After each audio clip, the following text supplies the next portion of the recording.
नमस्कार, मौर्य टीवी के इस महासर्वे में आपका स्वागत है। मैं हूं आपका मित्र साथी हमदर्द मुकेश कुमार। आखिरकार वो घड़ी आ गई है जब आप बिहार की भावी विधानसभा की पहली संभावित तस्वीर देख सकते हैं। आप देख सकेंगे कि मतदाताओं का मिजाज क्या है, उनका रुझान किन दलों और नेताओं की तरफ है, वे किसको ताज पहना सकते हैं या किसको तख्त से उतार सकते हैं। आप ये भी देख सकते हैं कि किन इलाकों में कौन सा दल क्या गुल खिला रहा है या कौन सा समुदाय किस तरह की राजनीति को शाबाशी दे रहा है। हम आपको बता दें कि महासर्वे से चौंकाने वाले आंकड़े निकल सकते हैं। तो आइए शुरू करते हैं आज का महासर्वे।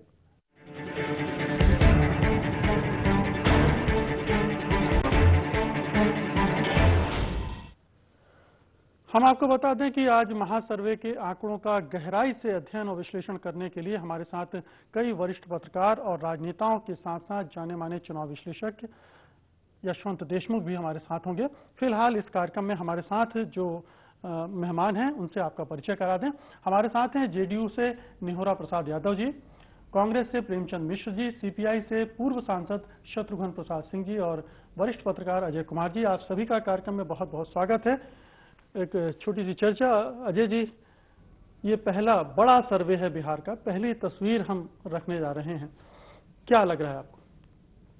नहीं, मेरे ख्याल से बिहार में जो पॉलिटिकल डेवलपमेंट हो रहे हैं उसके हिसाब से ये आपका सर्वे थोड़ा पहले भी है और इसमें हर एक दिन कुछ नया मेजर डेवलपमेंट हो रहा है।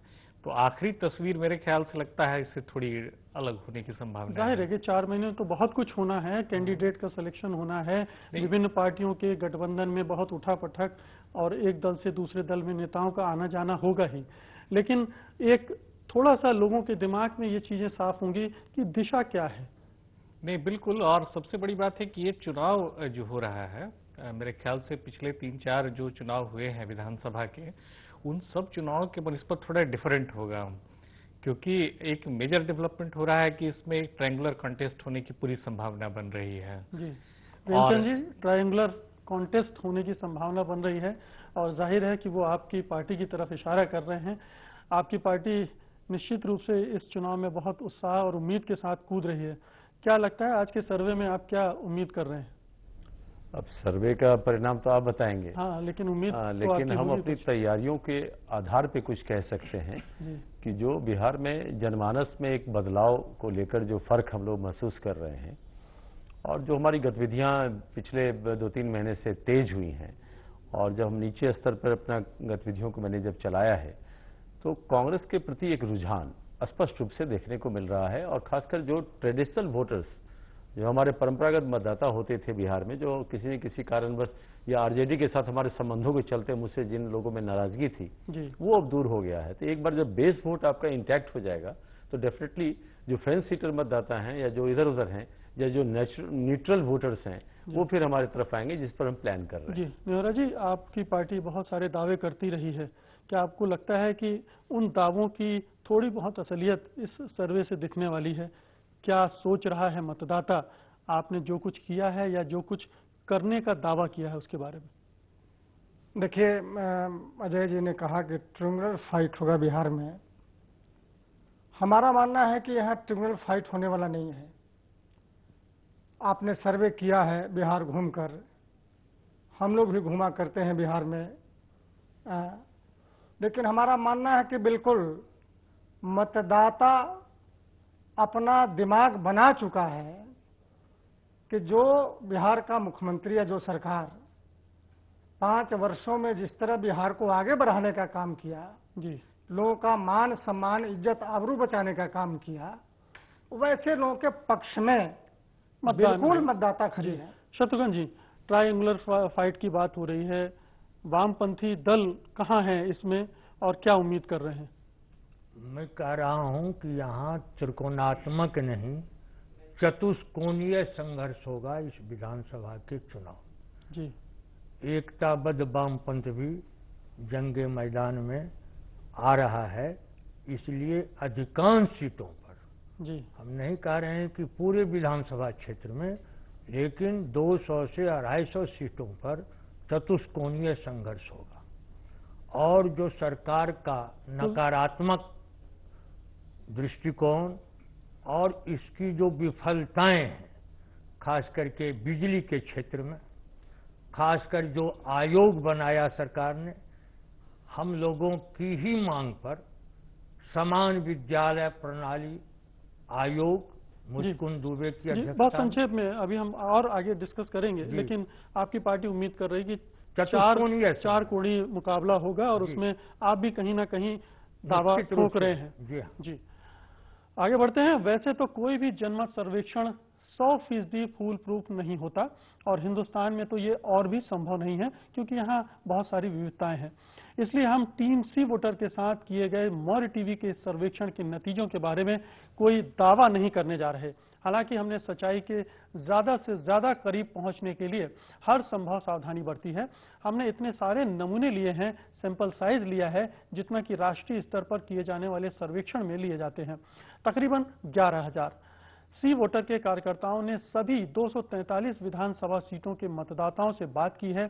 इन मतदाताओं में शहरी, ग्रामीण, सभी जाति, धर्मों, पेशों और आय वर्गों के लोग शामिल हैं।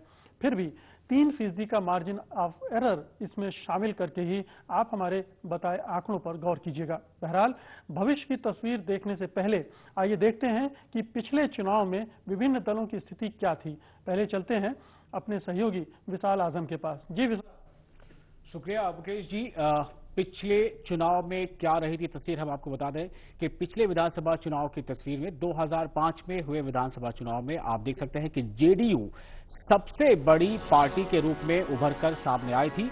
जेडीयू को 88 सीटें मिली थी। दूसरे नंबर पर 55 सीट के साथ बीजेपी थी, तो neck to neck RJD 54 seat के साथ तीसरे नंबर पर थी। तब एलजेपी ने अकेले चुनाव लड़ा था और उसे 10 सीटें हासिल हुई थी। एनसीपी को 1 सीट और एसपी को 2 सीटें मिली थी। कांग्रेस को 9, सीपीआई 3, निर्दलीय व अन्य 10, बीएसपी 4, सीपीआई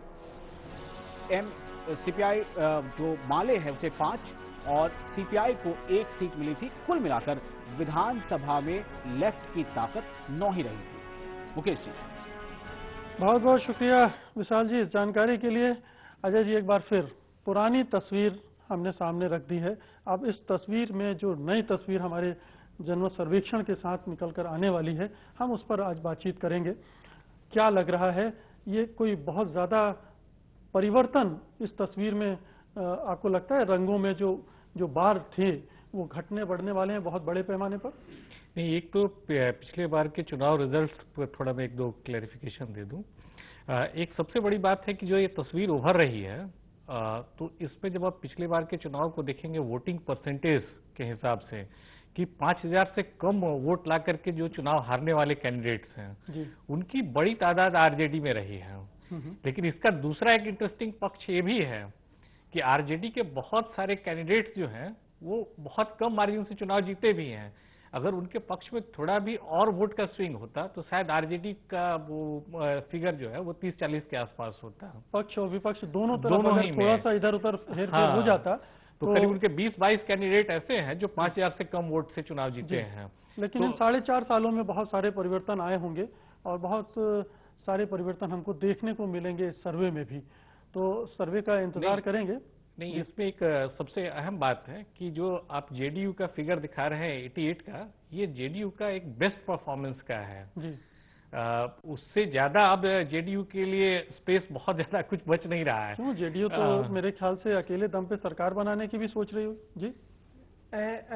एक बात मुकेश जी बताएं आपको कि 2005 के जो चुनाव हुए और 2005 से 2010 में काफी बदलाव हुआ है जी। जो समीकरण बिहार में बदले हैं 2005 के बाद, आप उम्मीद कर रहे हैं कि 88 से कहीं आगे जाकर बिल्कुल 125 पार करेंगे आप अपने दम पर? मतलब हाँ, उतनी सीट पर लड़ेंगे आप? लड़ेंगे, जितना सीट पर लड़ेंगे जी वो हम लोग पाएंगे उस सीट को जी। बिहार में जो सीटें मिलेंगी हम लोगों को वो सीटें 100% हम लोग जीतेंगे। आप ये कह रहे हैं कि इस चुनाव में आपकी सीटें बढ़ने वाली? हाँ, बढ़ेगी। वो जो प्रदर्शन था पिछले चुनाव में वो आपका सर्वश्रेष्ठ नहीं था, सर्वश्रेष्ठ अभी आनी बाकी है। समीकरण चेंज हुआ है जी। 2005 और 2010 में सामाजिक समीकरण वोटों का बदलाव हुआ है। जी जी, आज हम अभी सामाजिक समीकरणों की ही तलाश करने जा रहे हैं, उन्हीं की खोजबीन करेंगे कि उसमें कौन सा चेंजेस हुआ है। लेकिन पहले वक्त हो चला है एक छोटे से ब्रेक का। ब्रेक के बाद वापस लौटेंगे और देखेंगे कि विभिन्न सामाजिक समुदाय किस तरह से वोट देने की तरफ सोच रहे हैं, उनका रुझान क्या है और हमारा सर्वे इस बारे में क्या कहता है। आप कहीं मत जाइएगा, हम फौरन लौटते हैं।